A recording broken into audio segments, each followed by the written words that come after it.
Assalamualaikum warahmatullahi wabarakatuh. Waalaikumsalam warahmatullahi wabarakatuh. Bismillahirrahmanirrahim. Alhamdulillahi rabbil alamin. Wal aqibatu lil muttaqin. Wala udwana illa 'alal zalimin. والصلاة والسلام على أشرف الأنبياء والمرسلين سيدنا ومولانا محمد وعلى آله وأصحابه المجاهدين الطاهرين أما بعد. Saudara-saudara kaum muslimin rahimakumullah. Salah satu kelebihan makhluk bernama manusia, yaitu bahwa Allah subhanahu wa ta'ala menghiasi hidup manusia ini dengan syahwat, atau yang lazimnya kita sebut sebagai hawa nafsu. Inilah tenaga yang merupakan daya dorong yang melahirkan dinamika dalam kehidupan manusia, yang menyebabkan terus-menerus terjadinya perkembangan dalam sejarah peradaban dan kehidupan manusia. Hawa nafsu bisa melambungkan seseorang kepada puncak kejayaan, dan hawa nafsu dapat menenggelamkan seseorang ke dasar jurang kehancuran yang paling dalam. Pada surah Ali Imran ayat 14, Allah subhanahu wa ta'ala berfirman, A'udzu billahi minasyaitonir rajim. Zuyyina lin-nasi hubbus syahawati minan nisa'i wal banin wal qanatiril muqantarati minadh dhahabi wal fiddah wal khaylil musawwamati wal an'ami wal harth. Dzalika mata'ul hayatid dunya. Wallahu indahu husnul ma'ab. Mari kita perhatikan ayat ini lebih dekat lagi. Allah subhanahu wa ta'ala menjelaskan, Zuyyina linnasi hubbus syahawat.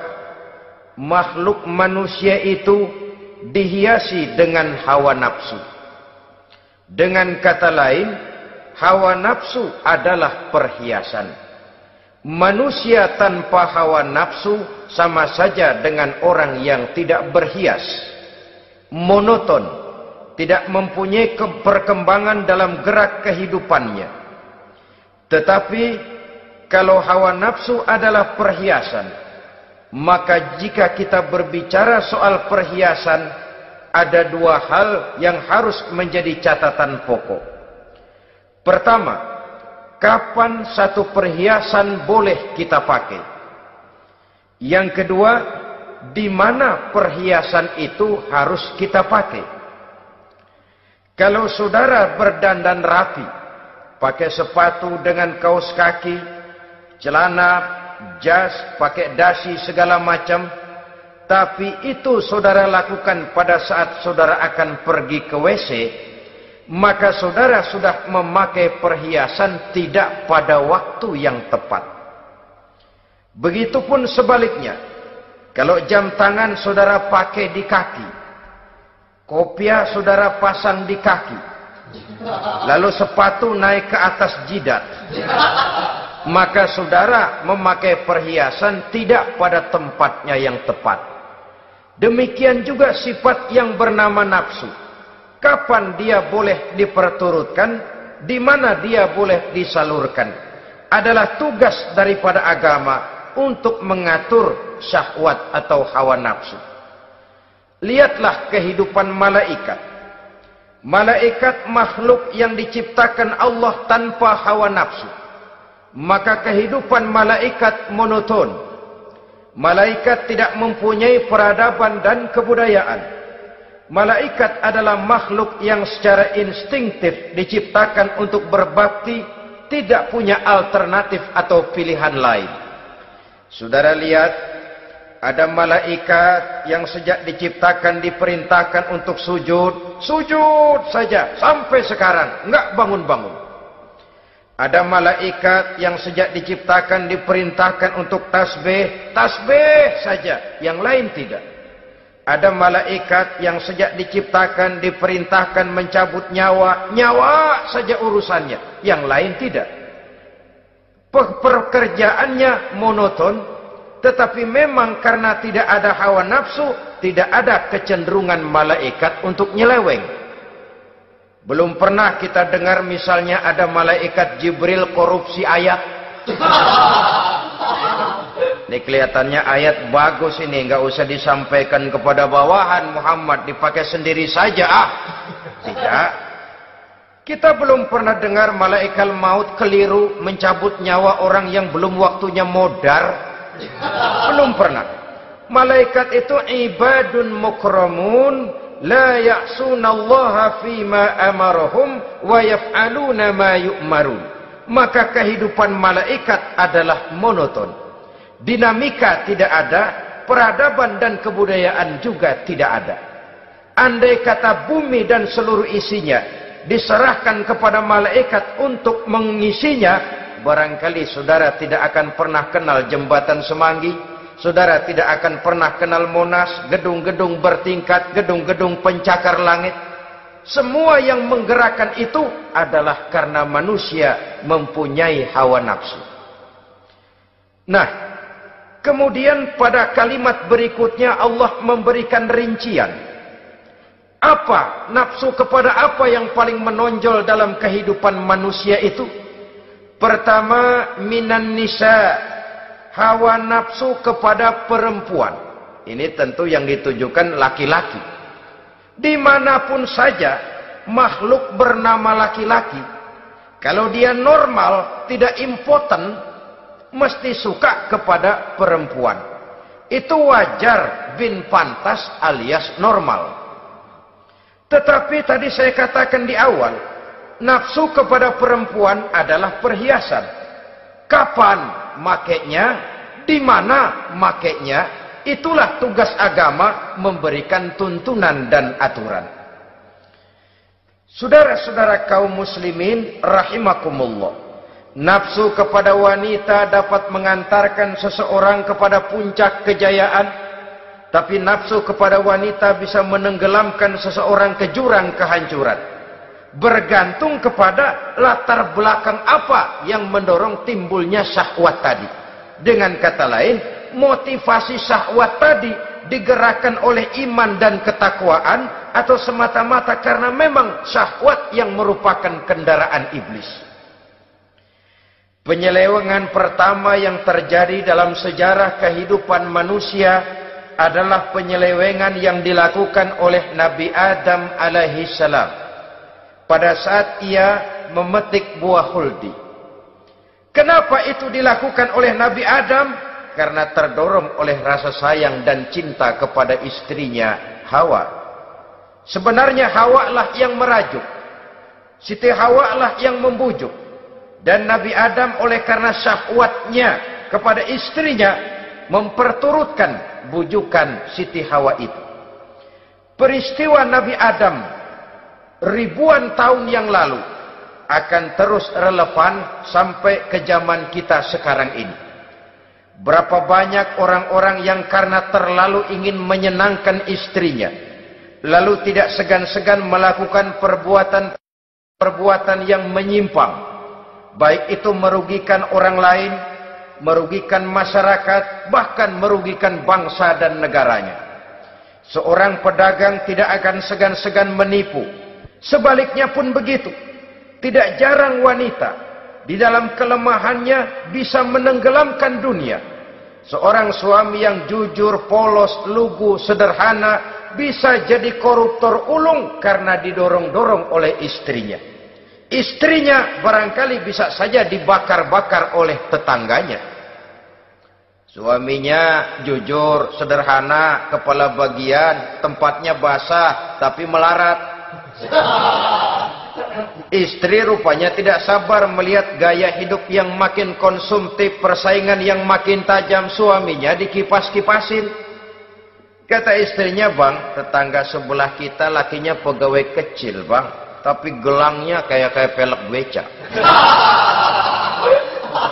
Abang ini kepala bagian tidak bisa membelikan saya macam itu, percumalah.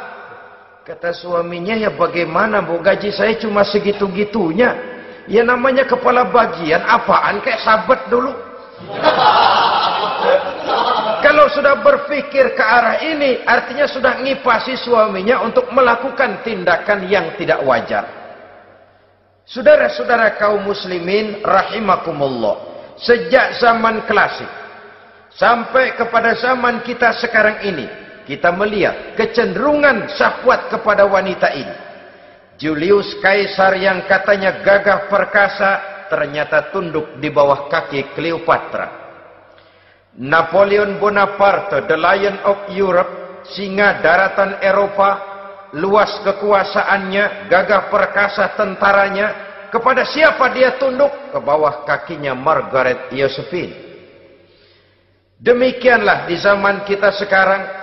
Kita melihat di Jepang, betapa Perdana Menteri Uno didesak mengundurkan diri dari jabatan Perdana Menterinya oleh karena terlibat skandal dengan geisha. Kita juga melihat di Amerika, betapa Senator Gary Hart dari Partai Demokrat yang masih muda, jenius, diharapkan masa depan Amerika lahir dari tangannya, terpaksa mengundurkan diri dari calon presiden oleh karena terlibat skandal dengan Donna Rice.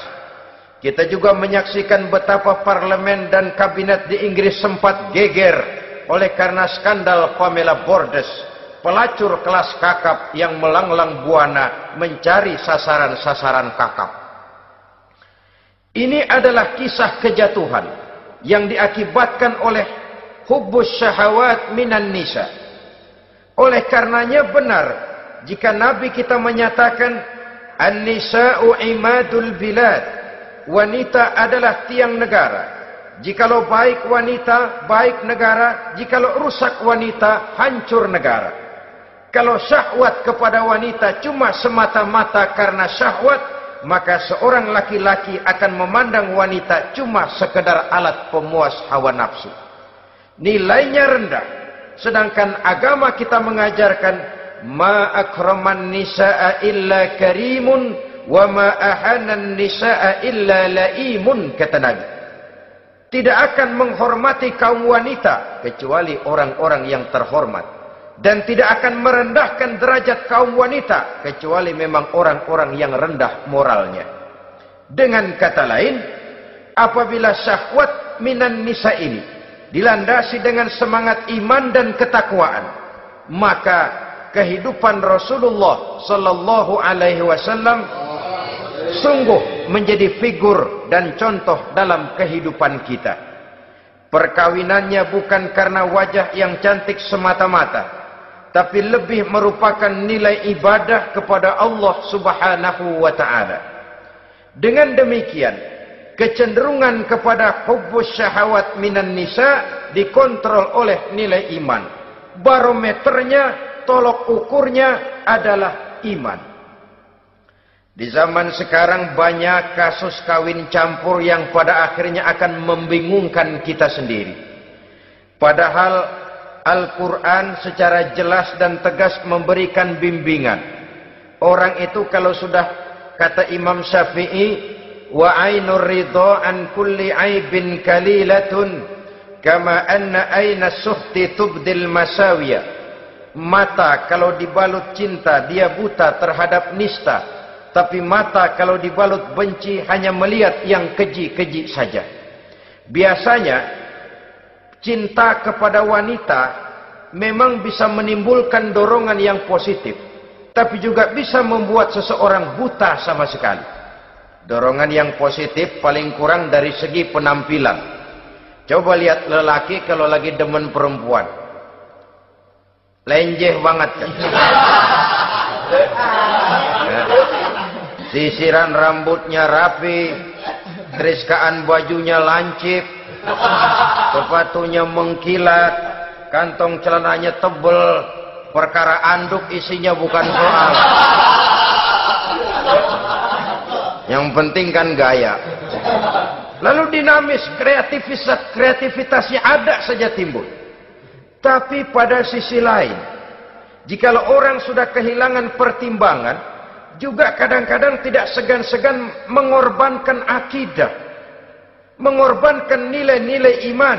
Padahal ini taruhan utama, sampai Quran dengan tegas memberikan peringatan. Wala ammatun mu'minatun khairun min musyrikatin walau a'jabatkum. Perempuan budak yang hitam legam, kalau beriman, itu lebih baik untuk dinikahi daripada wanita cantik berkulit kuning langsat tapi musyrik. Lebih baik budak yang hitam legam beriman daripada wanita cantik berkulit kuning langsat berhati bangsat. Tapi kita kadang kehilangan pertimbangan. Karena agama, karena cinta agama digadaikan. Karena cinta akidah terjual. Karena cinta keyakinan jadi korban. Ini semua penyakit yang datang dari hubbus syahawat minan nisa. Kecenderungan mengumbar nafsu kepada perempuan. Ini memang perhiasan, tapi bisa juga jadi bumerang dalam kehidupan manusia. Berapa banyak penyelewengan terjadi karena pengaruh wanita yang tidak bisa jadi bisa. Ini pengaruh di dalam kehidupan memang sedemikian besarnya. Sehingga saudara-saudara kaum muslimin, inilah yang perlu dikendalikan dalam kehidupan, kapan dan di mana. Kalau nafsu adalah perhiasan, kapan dan di mana perhiasan itu harus kita pakai? Di mana dia harus kita tempatkan? Begitu juga yang menyangkut soal perempuan. Kapan? Ya kapan? Tentu kalau sudah nikah. Di mana? Yang jelas bukan di depan umum.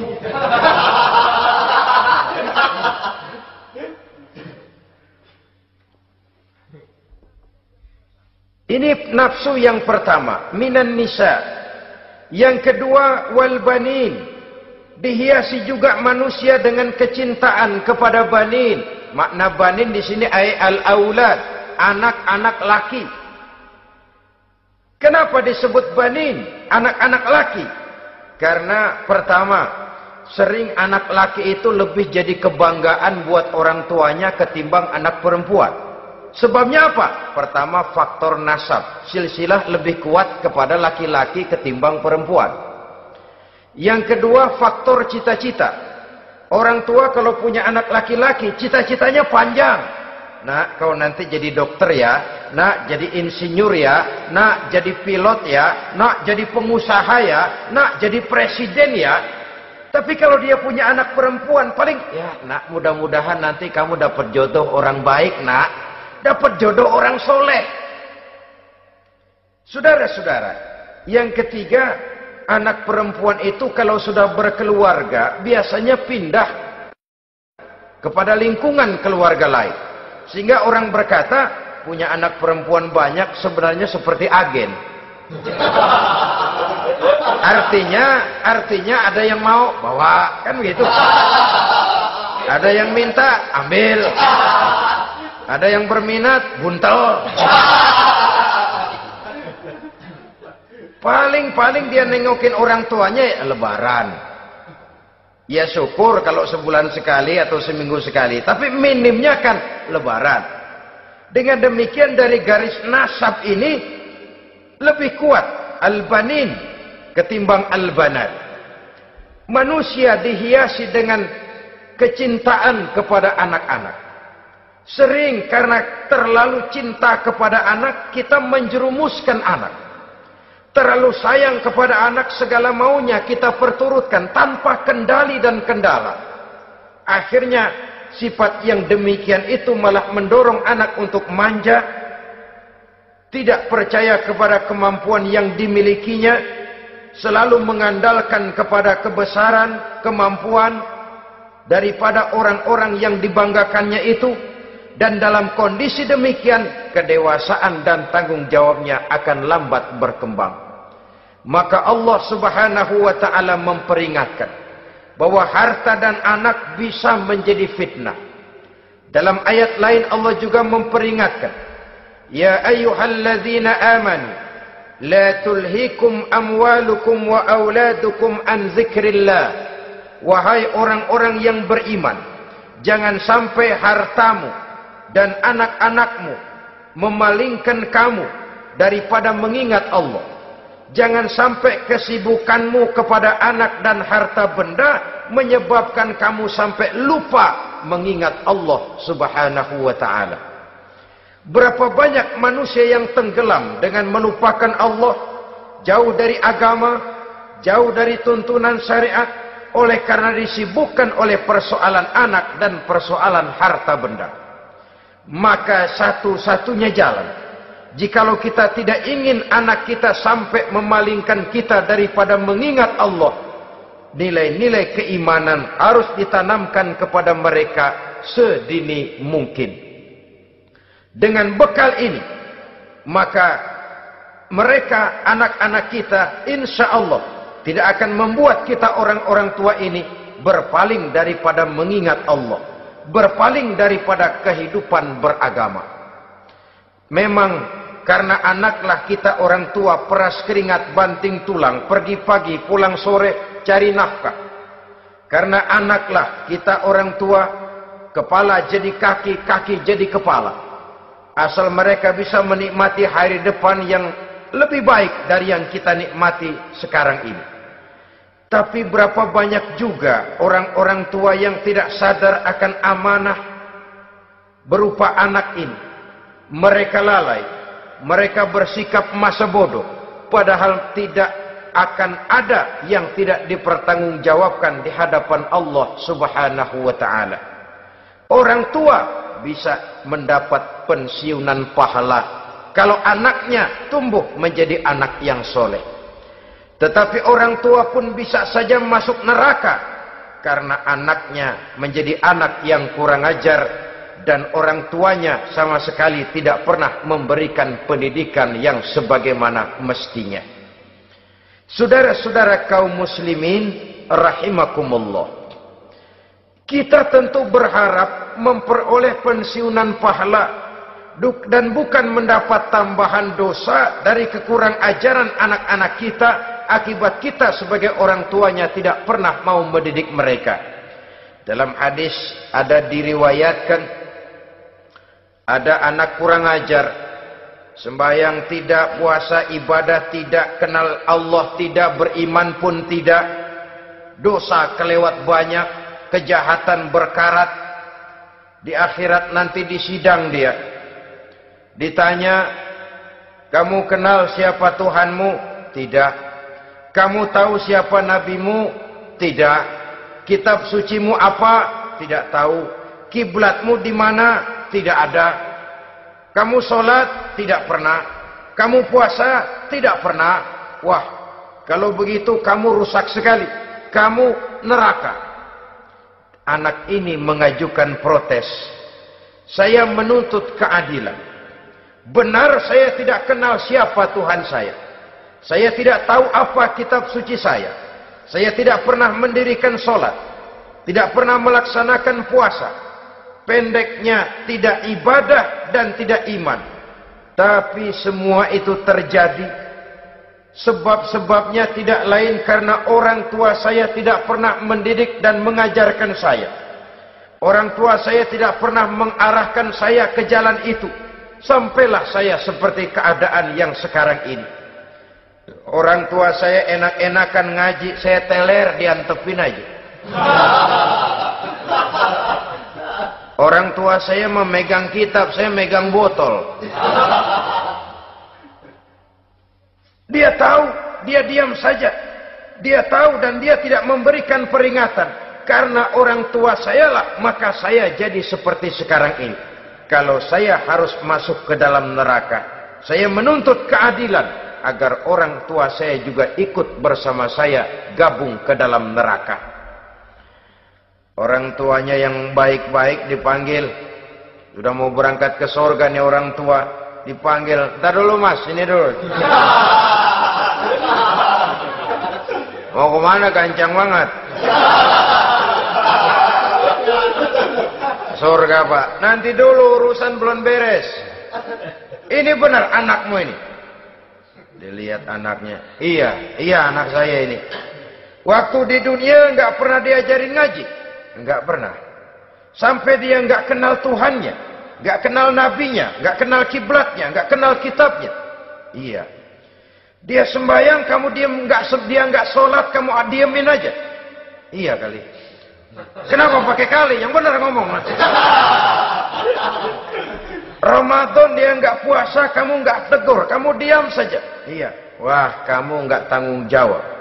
Kamu tahu anak itu adalah amanah. Menyia-nyiakan amanah adalah khianat. Khianat adalah dosa besar. Jadi bagaimana saya? Ya kamu gabung sama anakmu, join ke neraka berdua bareng. Lantaran kamu tidak mau mendidik mereka, anak-anakmu, maka jadilah anak-anakmu seperti sekarang ini. Saudara-saudara kaum muslimin rahimakumullah. Sebaliknya, jikalau anak-anak kita yang kita cintai ini, yang merupakan buah hati belahan jantung, tumbuh dan berkembang menjadi anak-anak yang soleh, yang bermanfaat bagi masyarakatnya, bagi agama, bangsa dan negaranya, kita orang tuanya bolehlah tentram menerima pensiunan pahala. Menerima pensiunan pahala dari kesolehan anak yang ditinggalkannya. Alangkah nikmatnya mendapat pensiunan pahala. Terbaring kita di bawah pohon kemboja, nilai kebaikan kita dikenal orang, nama kita akan tetap hidup. Oleh karena kita meninggalkan anak-anak yang tumbuh menjadi generasi yang soleh, bukan anak yang salah.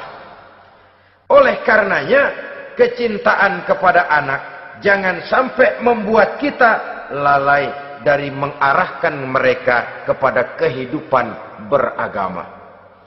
Di zaman sekarang ini, kecenderungan kita mengarahkan anak pun sudah kepada kecenderungan yang berbau materialistis.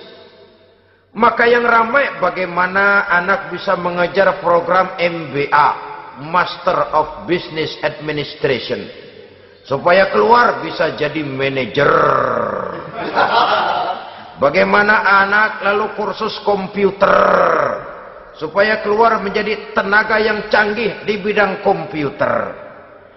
Ya, kalau dia perempuan cantik, bagaimana dia bisa masuk akademi sekretaris and management, supaya bisa jadi sekretaris. Atau bagaimana dia bisa masuk sekolah nyanyi, supaya nanti jadi penyanyi dengan tarik suara, uang lalu mengalir ke dalam kocek jutaan nilainya. Maka yang ramai pun hal-hal yang semacam itu. Dalam pada itu, pengajian, kursus-kursus keagamaan, studi-studi klub yang membicarakan masalah-masalah agama, ramainya kadang-kadang kalau bulan Ramadan, dianggap training center. Ya lumayan, daripada tidak sama sekali mah lumayan. Tapi dengan demikian ini kan merupakan bagian terpokok dari kehidupan manusia. Alangkah idealnya jika dia mengantongi gelar MBA, Master of Business Administration, tapi punya nilai iman yang tangguh, ahli komputer, tapi punya keyakinan beragama yang mantap. Saudara-saudara kaum muslimin rahimakumullah, kecintaan kepada anak-anak sering mendorong seseorang untuk menimbulkan sifat nepotisme. Segalanya serba garis keturunan. Sejak ia jalur birokrasi sampai ke dalam kehidupan sehari-hari, nepotisme ini bisa terlihat. Orang kehilangan kondisi objektivitasnya. Mampu atau tidak, soal lain. Bidangnya atau tidak, bukan soal. Yang penting masih ada hubungan keturunan. maka timbullah tumpang tindih untuk sesuatu pekerjaan yang tidak sesuai dengan kemampuan dan keahliannya. Di desa-desa kita melihat masjid, ketua masjid bapaknya, bendahara anaknya, sekretaris mantunya, Bilal besannya, kul beduk engkongnya. Pokoknya asal masih ada garis keturunan masuk, tidak minggir. Ini pada akhirnya kurang menciptakan pemerataan kesempatan. Iyalah kalau profesinya, tapi kan jarang yang demikian itu. Kita boleh cinta kepada anak-anak kita, tapi jangan lalu mempergunakan posisi yang kebetulan kita gunakan untuk menempatkan anak-anak kita lebih dari kemampuan yang mereka miliki. Nepotisme yang lahir, sehingga ini bukan saja tidak mendidik, tapi mengakibatkan terjadinya tumpang tindih. Tidak lagi berprinsip the right man on the right job, bahwa orang harus ditempatkan sesuai dengan keahliannya, tapi kita sudah berpikir subjektif, ahli atau tidak ahli, asal masih berbau keturunan, ayo silahkan. Nepotisme yang akan lahir. Oleh karenanya, mencintai anak adalah sesuatu yang merupakan perhiasan di dalam kehidupan. Wajar, tetapi harus kita menempatkannya sesuai dengan semestinya. Ini yang kedua. Yang ketiga, nafsu yang menghiasi hidup manusia itu adalah nafsu kepada wal qanatiril muqantarati minadh dhahabi wal fiddah. Al-qantarah ay al-malul katsir. Kecintaan, kesenangan, nafsu kepada harta benda yang banyak daripada emas dan perak. Ini tentu sesuai dengan situasi dan kondisi. Kecintaan untuk mengumpulkan harta benda yang sebanyak-banyaknya. Baik itu berupa emas, baik itu berupa perak. Ini cuma penyebutan beberapa jenis dari kecenderungan manusia kepada harta benda. Bukankah sering dikatakan orang bahwa manusia di dalam berhadapan dengan harta itu seperti meminum air laut. Makin diminum, makin kering tenggorokan, makin haus kita dibuatnya. Apabila watak ini kita perturutkan, maka manusia tidak akan pernah kenal puas, tidak akan pernah kenal cukup. Nabi kita memberikan peringatan. Lau anna libni Adam wadiyani min zahabin labtagha lahuma thalisan wa la yamla'u jawfa ibni Adam illa turab.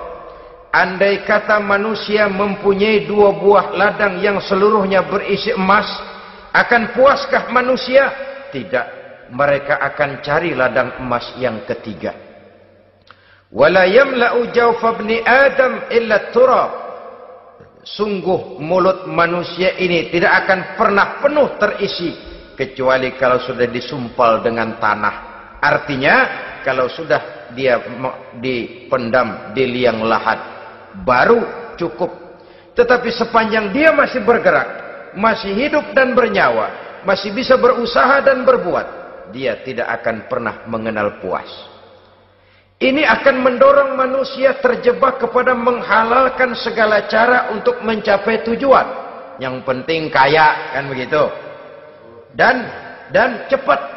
Sebab sekarang orang sering motong kompas. Yang penting kan cepat kaya. Soal cara, kalau jujur aja mah, sampai kapan mau kaya? Perkara itu renten, bukan soal. Perkara itu judi, tidak jadi masalah. Perkara itu korupsi menyangkut hak orang banyak, bukan soal. Yang penting cepat kaya. Dan anehnya lagi, tidak malu menumpuk kekayaan dengan cara yang tidak wajar. Ya kan orang hidup bermasyarakat tuh bisa dianalisa tuh. Emang usahanya apa sih? Gajinya sebulan berapa sih? Kok bisa gitu-gitu bener sih? Dari mana sih? Secara langsung orang tidak berani bertanya, tapi dari mulut ke mulut akhirnya tersebar jadi rahasia umum. Si Ano kan punya ano, dia ano, anonya seano.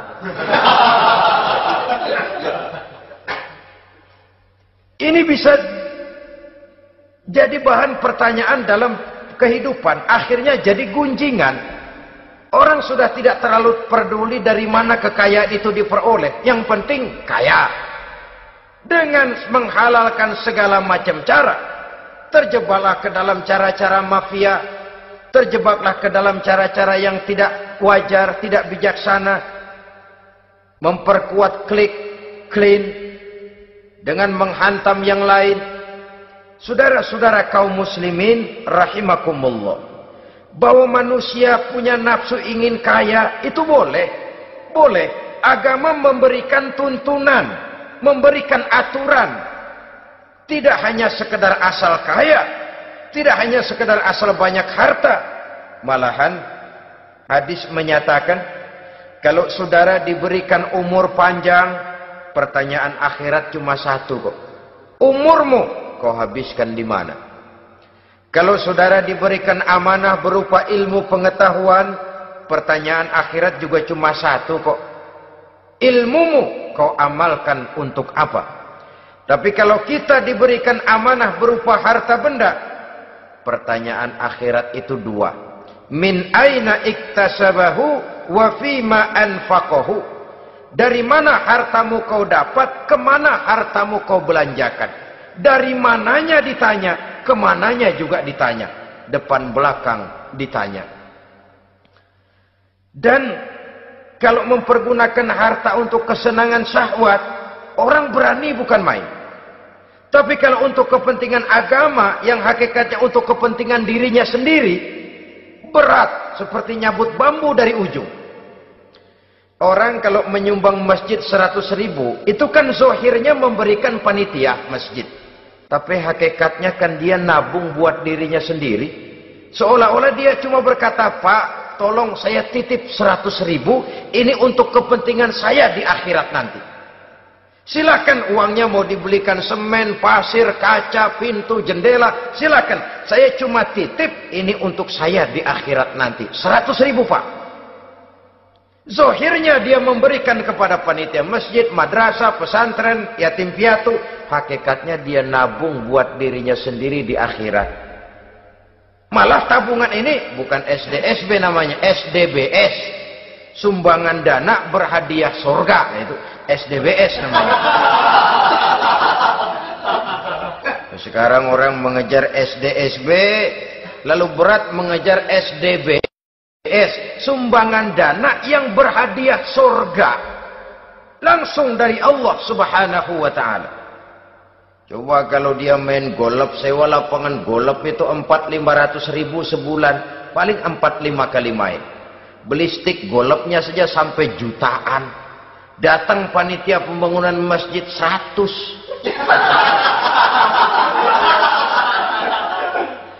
Minta didoain masuk surga lagi. Surga 100. Saudara-saudara kaum muslimin rahimakumullah.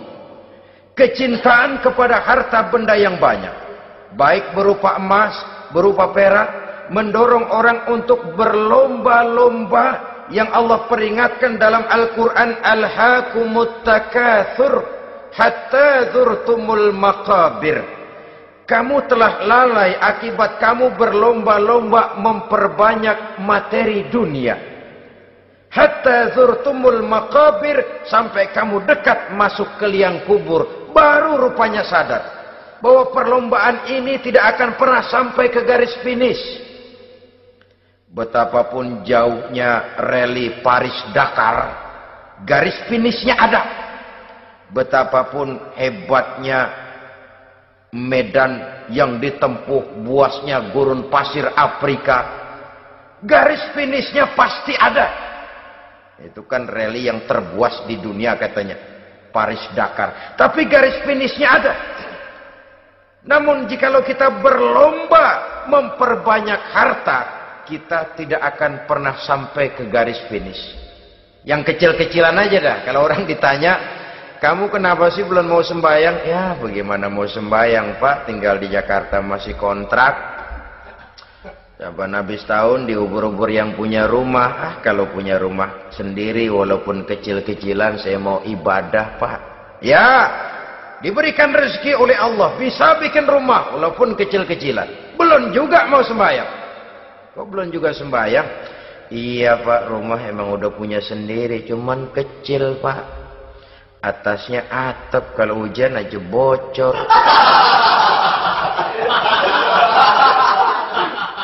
Kalau bisa bikin rumah yang permanen Pak, tenang, saya ibadah, sembahyang saya rajin.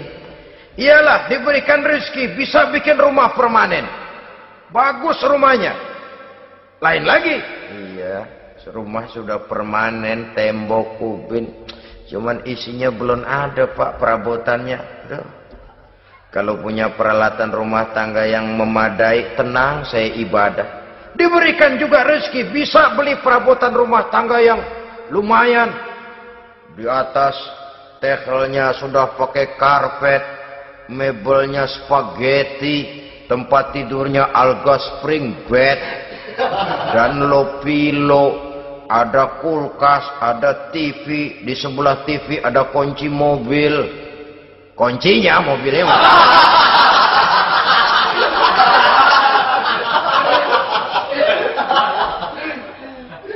Bagaimana? Sekarang sudah cukup perabotan? Perabotan sudah ada Pak, cuman kendaraan belum punya ini. Kemana-mana masih ngukur jalanan aja. Kalau punya kendaraan enak, kemana-mana cepet Pak, mau ke masjid juga getap dah, rajin. Diberikan rezeki, bisa beli kendaraan. Lain lagi nanti, sudah punya sepeda, pengen punya motor, kepengen punya mobil, kepengen punya pesawat terbang, pengen punya kapal induk. Sudah punya kebun, pengen beli sawah, sudah punya sawah, pengen punya gunung, sudah punya gunung, laut diborong. Perlombaan materi tidak akan pernah membawa kita ke garis finish. Karena sifatnya sangat abstrak, bahkan akan mendorong kita seperti gurita. Cenderung kepada penyakit tamak bin rakus alias serakah. Dengan demikian saudara-saudara, bahwa kecintaan kepada harta merupakan nafsu. Dan nafsu itu adalah perhiasan. Dia bisa menjadi daya dorong positif.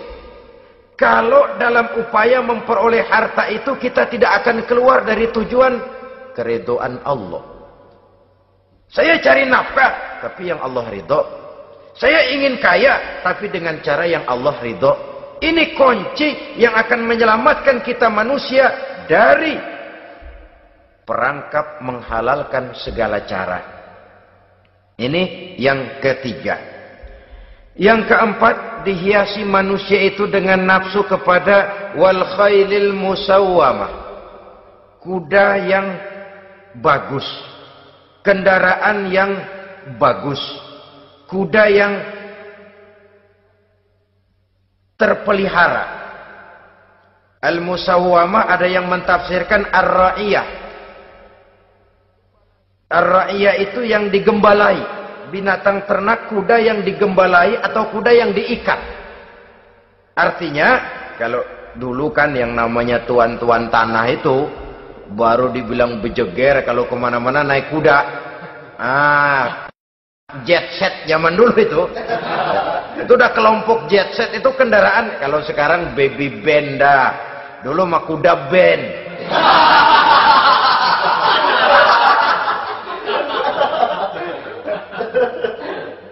Manusia punya kecenderungan suka kepada kendaraan.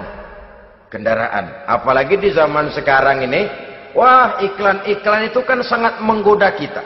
Melayani segala macam bentuk penjualan. Nah, ini lalu terangsang biar duit cekak. Kalau udah ngebaca itu, wah berani banget dah. Tahu duit nggak mungkin cukup, tapi begitu baca melayani segala macam bentuk penjualan dengan fasilitas ringan. Nah, jadi dah. Jadi juga punya mobil, jadi dah. Perkara utang itu bakal nyekek leher, bukan soal. Kasihan saudara-saudara kita di daerah-daerah yang terjebak kepada iklan-iklan merangsang yang akhirnya di luar kemampuan. Sehingga terjebak pada saat dia harus mengembalikan kredit, dia tidak mampu, barang disita, uang hangus, nyengir deh. Bekipas sembari tahlil. Habis arang besi binasa. Bahwa kita menginginkan kendaraan yang serba baik, silahkan. Tiap akhir tahun ganti merek, keluar yang baru, ganti lagi. Itu kalau orang yang mampu. Buat kita yang tidak mampu, kenapa tidak bersyukur melihat yang lebih rendah di bawah kita? Alhamdulillah kita punya mobil, tangga kita cuma punya motor. Yang punya motor, syukur kita punya motor bisa rada cepetan. Tangga sebelah punya sepeda, mana-mana kekejek mulu. Yang punya sepeda, alhamdulillah punya sepeda. Tangga sebelah kemana-mana jalan kaki. Yang jalan kaki, syukur masih bisa jalan. Temen sebelah lumpuh bertahun-tahun nggak. Yang lumpuh, alhamdulillah masih hidup. Tangga sebelah kemarin out, nggak balik lagi. Saudara-saudara, saya pikir menengok ke atas itu perlu supaya ada rangsangan kita untuk maju. Tapi menengok ke bawah pun juga lebih perlu agar kita mensyukuri yang ada dan tidak suudzon, tidak buruk sangka kepada Allah. Apa yang diberikan Allah kepada kita sekarang ini, itulah yang terbaik menurut Allah untuk kita. Saudara-saudara kaum muslimin rahimakumullah. Dahulu ada seorang pemuda, matanya buta. Dia mengeluh, "Ya Allah, kenapa saya dilahirkan dalam keadaan buta? Apa dosa saya? Apa salah saya? Andai kata saya tidak buta, saya melihat keindahan alam ini, saya lebih akan bersyukur kepadamu ya Allah." Nah, sudah, dia berburuk sangka kepada Allah. Satu hari, ini Raja Baduy di pedalaman mengerahkan tentaranya menculik anak-anak muda. Ini Raja Baduy ini kanibal, artinya suka makan daging manusia. Anak-anak muda ini diculik. Yang masih muda-muda ya, kalau kambing muda itu kan di sop rada sedap. Rupanya ini Raja kanibal ini begitu. Anak-anak muda termasuk ya pemuda yang buta tadi itu kena culik.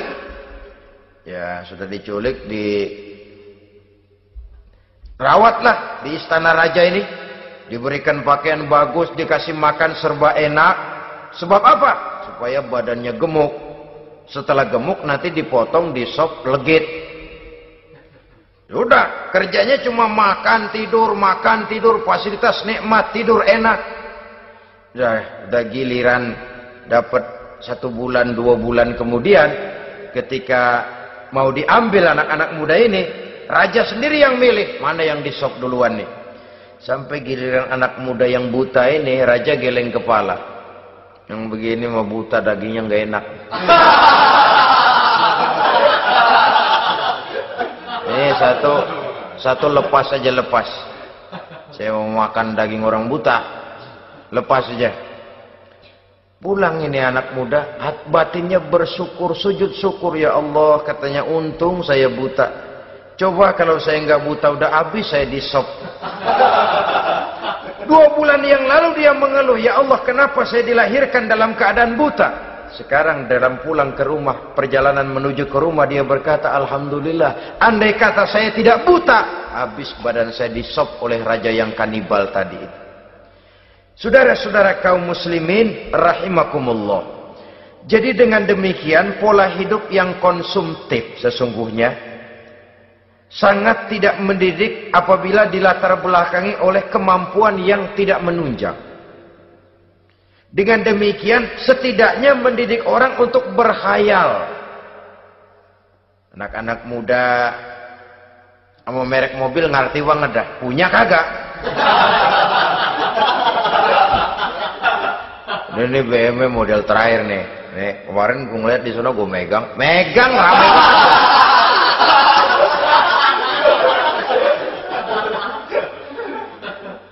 Tulul amal ini kalau tidak diimbangi dengan saluran yang positif, dia akan terjebak kepada penyakit tulul amal, panjang angan-angan.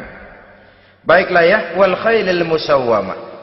Yang keempat, yang kelima maksud saya, wal an'am, cinta kepada binatang ternak. Manusia ini kan punya kecenderungan macam-macam. Setelah rumahnya bagus, hartanya banyak, kendaraannya cukup, ingin beternak. Jadilah peternak. Ini kecenderungan manusia, wajar saja sepanjang didapat dan dilakukan dengan cara-cara yang wajar. Wal hars, dan tumbuh-tumbuhan, bertani, bersawah, berladang, itu merupakan kecenderungan daripada manusia.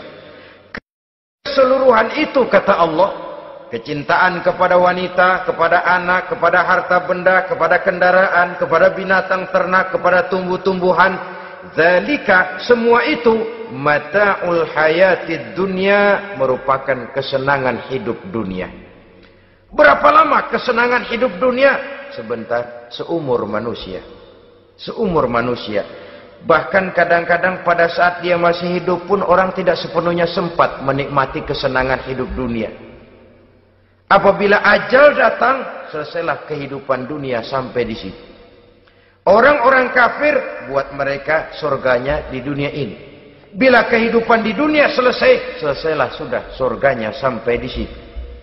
Kesemua itu, kata Allah, merupakan kesenangan daripada kehidupan di dunia. Wallahu indahu husnul ma'ab, dan Allah mempunyai tempat kembali yang sangat baik.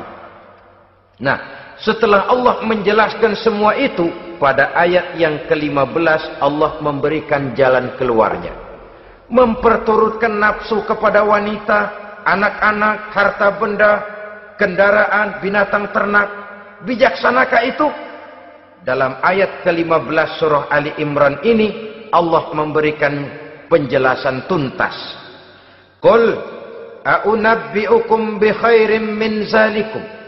Katakan kepada mereka Muhammad, maukah kamu aku beri kabar yang lebih baik dari semua itu?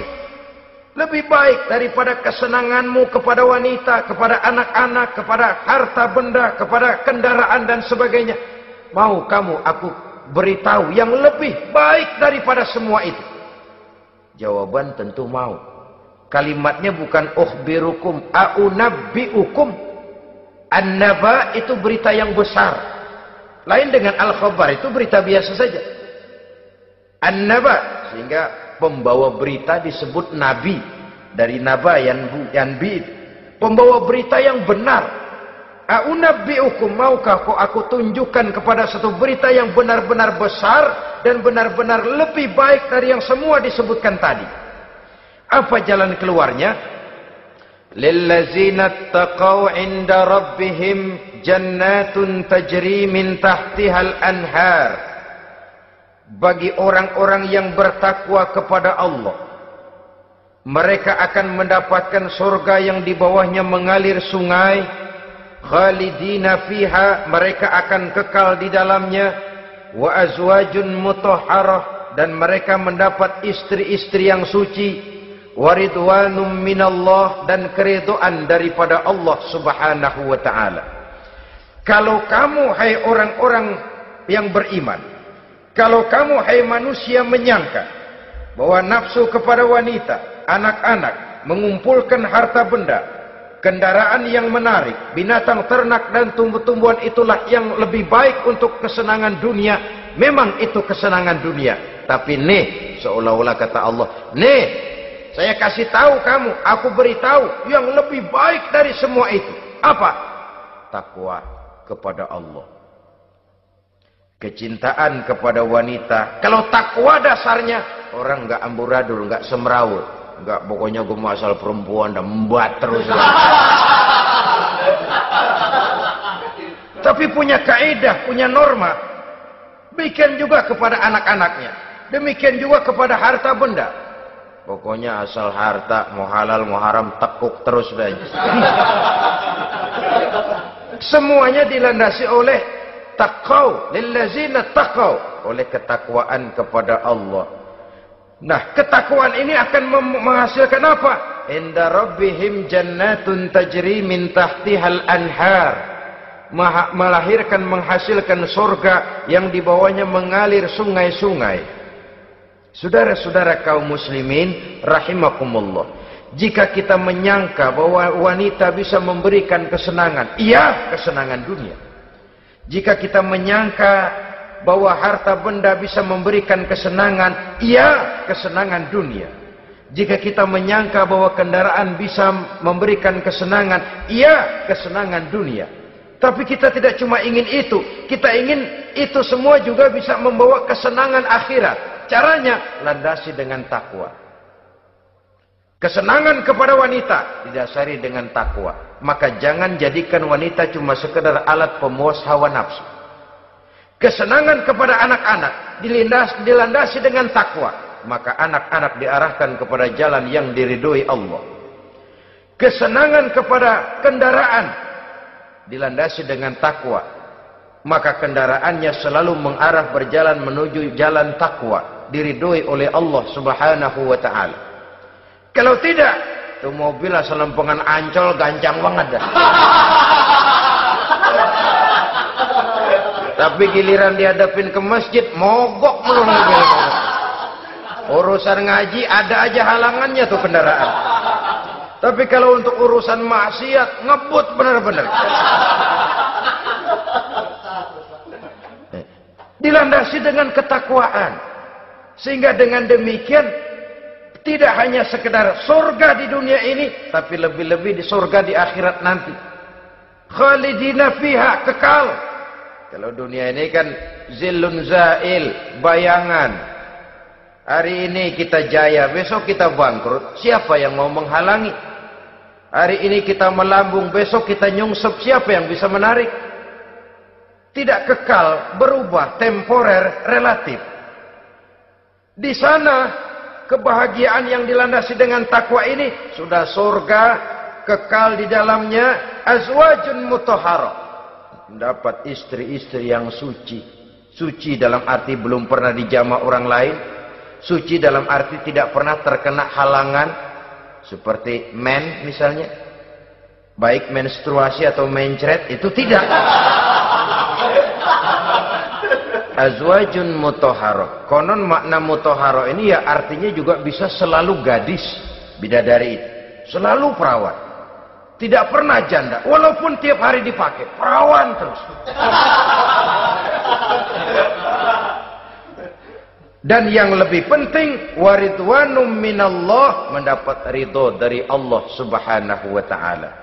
Jadi hawa nafsu dengan motivasi takwa, itulah sesungguhnya yang dikehendaki oleh Ali Imran ayat 14 dan 15. Dengan demikian, manusia dengan ketakwaannya mengendalikan hawa nafsu. Dan bukan malah dikendalikan oleh hawa nafsunya.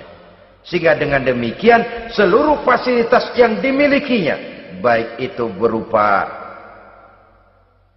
istri, anak, kendaraan, binatang ternak, harta benda, tanam-tanaman, seluruhnya semakin meningkatkan ketakwaannya kepada Allah Subhanahu wa taala. Mudah-mudahan kita bisa mencapai tingkat ini di mana kita hidup mampu dan sanggup mengendalikan nafsu, bukan malah dikendalikan oleh hawa nafsu. Terima kasih dan mohon maaf. Wassalamualaikum warahmatullahi wabarakatuh. Waalaikumsalam warahmatullahi